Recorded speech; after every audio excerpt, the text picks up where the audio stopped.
Tyler, you may be one of the few of the last. You may be one of the few last people to have your answer screened. And your question is, she asks, I'm going back to uni for the summer, but if I do, it means that my boyfriend and I will have to do long distance.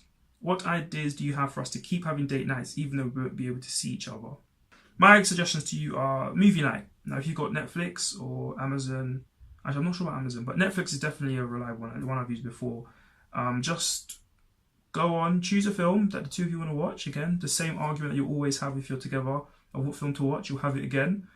Decide what you want to watch. Both of you can get up. And the reason I suggest Netflix, other than those, bookie, back alley websites, is one, it's legal, and two, all of the videos are synced. So if you start a film, it's going to be at 1 second, rather than what it might be if you go out and try and find a link or a mirror link. Then the sequence might be a little bit different. But on Netflix, they're all going to be the same. They're all going to be uniform. So if you need to go to the toilet midway through the film, you can say, I've paused at 22:38 or whatever. 70:38. Tell them that you've paused. They'll pause it. When you come back, okay, press play. 3, 2, 1.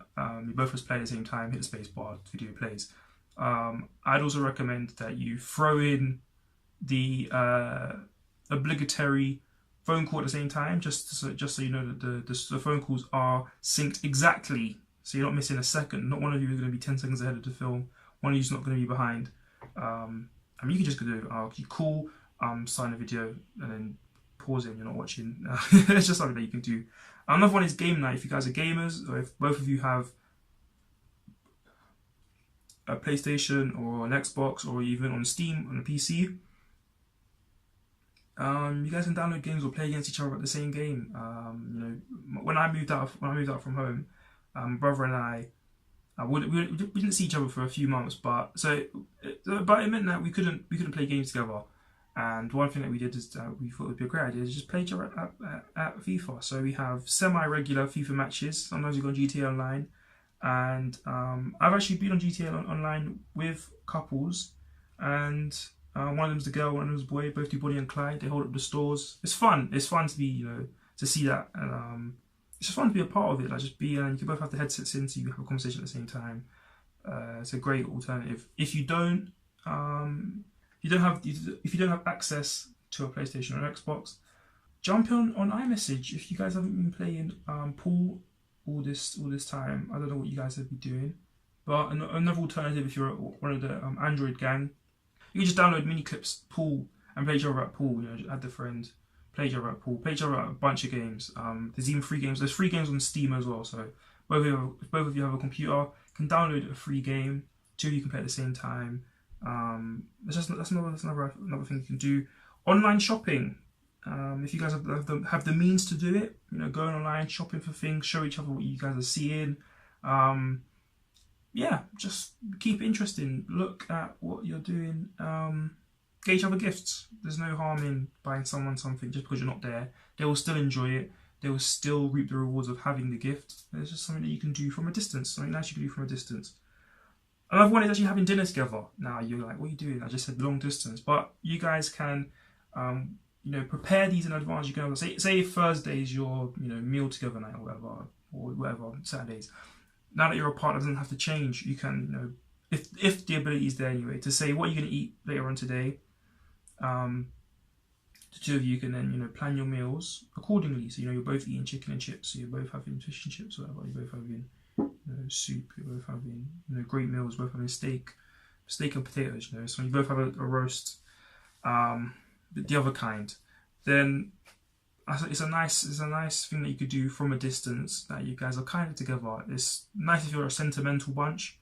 Obviously the atmosphere builds if you are both on FaceTime at the same time. Preparing the dishes or even just eating them, but try and keep the schedules kind of tight. So you're both eating at say 6 o'clock, we're both eating at 7. Just to add to the whole atmosphere of, oh yeah, I had that as well, we're eating at the same time. Which actually moves me on to my next suggestion, which is actually having FaceTime or Skype open. Let's face it, I don't know how most couples do long distance without Skype or Facebook. When I was living in Surrey, my housemate, his partner, was in York. Now that's a good 5-6 hours from where we were. and that was public transport, 5-6 hours. So it's a long time. That time goes, and he was on FaceTime. He was on Skype. Sorry, all day. That's what we were doing. Skype. Use up all the internet. Skype. And I didn't mind because his babes was hundreds of miles away, and it was like this is something that makes sense because they weren't seeing each other for like 8-9 weeks at a time. So it's a sizable gap.